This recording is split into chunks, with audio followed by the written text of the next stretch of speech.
بسم اللہ الرحمن الرحیم۔ السلام علیکم ورحمۃ اللہ وبرکاتہ۔ ناظرین، تو پر استقبال ہے مقرر ٹی وی چینل کے ایپیسوڈ تقریر کیسے کریں میں، اور آج چونکہ جمعہ ہے تو آج ہمارا جو سوال ہے وہ یہ ہے کہ ہم تقریر کی تیاری کیوں کریں۔ اس سے پہلے بہت سارے دوستوں نے پوچھا تھا کہ تقریر کی تیاری کب سے کریں اور کیسے کریں، تو ان سب کے جوابات دیے جا چکے ہیں۔ آج ہم بات کریں گے تقریر کی تیاری ہم آخر کیوں کریں۔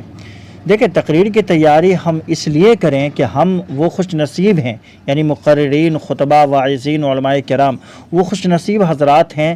جن کو لوگ اپنا قیمتی وقت نکال کر سننے کے لیے آتے ہیں۔ لائک فرائیڈے یعنی جمعہ کو آتے ہیں، وقت نکال کر کے نہا دھو کر کے سب سے پہلے آتے ہیں تاکہ آپ کی تقریر سنیں۔ اسی طرح کسی دینی پروگرام میں وہ جاتے ہیں، کسی محفل میں جاتے ہیں، کسی جلسے میں جاتے ہیں، آپ کی تقریر کو، آپ کے لیکچر کو، آپ کے وعظ و نصیحت کو سننے کے لیے۔ سوچئے آج کے اس بھاگ دور کی زندگی میں، اس دور میں جہاں ایک باپ کی بات کو سننے کے لیے بیٹا تیار نہیں ہے، استاد کی بات کو سننے کے لیے شاگرد تیار نہیں ہے، یعنی اس طرح کے بہت سارے لوگ آپ کو مل جائیں گے جن کی باتوں کو لوگ سننا نہیں چاہتے ہیں۔ تو آج اگر آپ کے لیے کوئی شخص اپنے گھر سے پہلے نہا دھو کر فارغ ہو کر کے آپ کی باتوں کو سننے کے لیے آدھے گھنٹہ پہلے وقت نکال کر کے آپ کے لیے اگر مسجد میں آتا ہے، کسی پروگرام میں آتا ہے اور آپ کی باتوں کو سنتا ہے، تو سوچیں کہ آپ کتنے خوش نصیب ہیں۔ بھاگ دور کی زندگی میں لوگ کسی کی بات کو نہیں سنتے اور وہ وقت نکال کر آپ کی باتوں کو سننے کے لیے پہلے آتے ہیں۔ تو اس لیے ہمیں اپنی تقریر کی تیاری کرنی چاہیے، اور اس لیے بھی کہ یہ کتنا عظیم الشان کام، کتنا بڑا، کتنا عظیم اور کتنا خوبصورت کام ہے، انبیاء علیہم السلام والا کام ہے۔ آپ اس جگہ پر ہیں جس جگہ پر کل کو انبیاء علیہم السلام تھے اور لوگوں کو وعظ و نصیحت کیا کرتے تھے۔ اس کے بعد سلف صالحین تھے، صحابہ کرام کی جماعت تھی جو لوگوں کو وعظ و نصیحت کیا کرتی تھی۔ اس کے بعد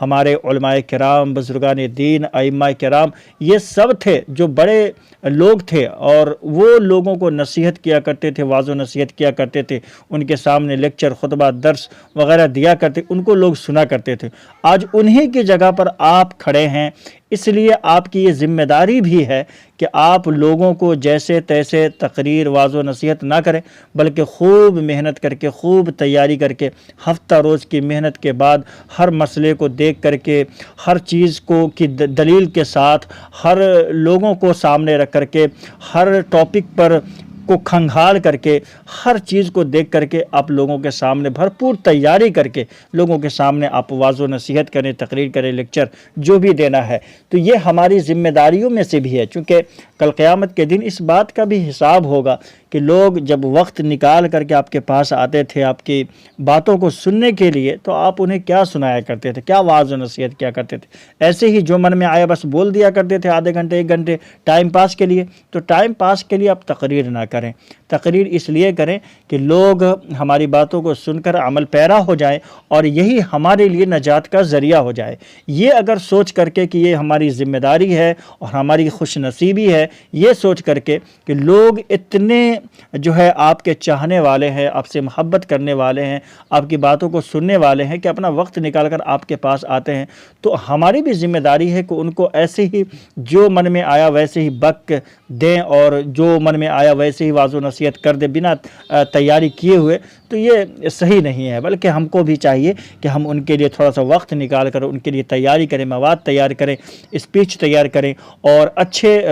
اور احسن طریقے سے وَمَنْ أَحْسَنُ قَوْلًا مِّمَّنْ دَعَا إِلَى اللَّهِ وَعَمِلَ صَالِحًا وَقَالَ إِنَّنِي مِنَ الْمُسْلِمِينَ۔ سب سے خوش نصیب ہے، سب سے اچھا ہے وہ شخص جو لوگوں کو اللہ کی طرف بلاتا ہے نہیں؟ تو لوگوں کو اللہ کی طرف بلانے کے لیے اور احسن طریقے سے، بہترین طریقے سے ہے نہیں، اچھی باتوں کے ذریعے ہے نہیں، خیر خواہی کے ذریعے لوگوں کو اللہ کی طرف بلایا جائے۔ تو ہماری بھی ذمہ داری ہے کہ ہم پورے ہفتے تقریر کی تیاری کریں، اس کے بعد لوگوں کو وعظ و نصیحت کریں۔ بعض لوگ اس میں غفلت برتتے ہیں جو کہ صحیح نہیں ہے۔ اللہ تعالی ہم سب کو اس پر صحیح عمل کرنے کی توفیق عطا فرمائے، اپنی ذمہ داریوں کو سمجھنے کی توفیق عطا فرمائے، آمین یا رب العالمین۔ السلام علیکم ورحمۃ اللہ وبرکاتہ۔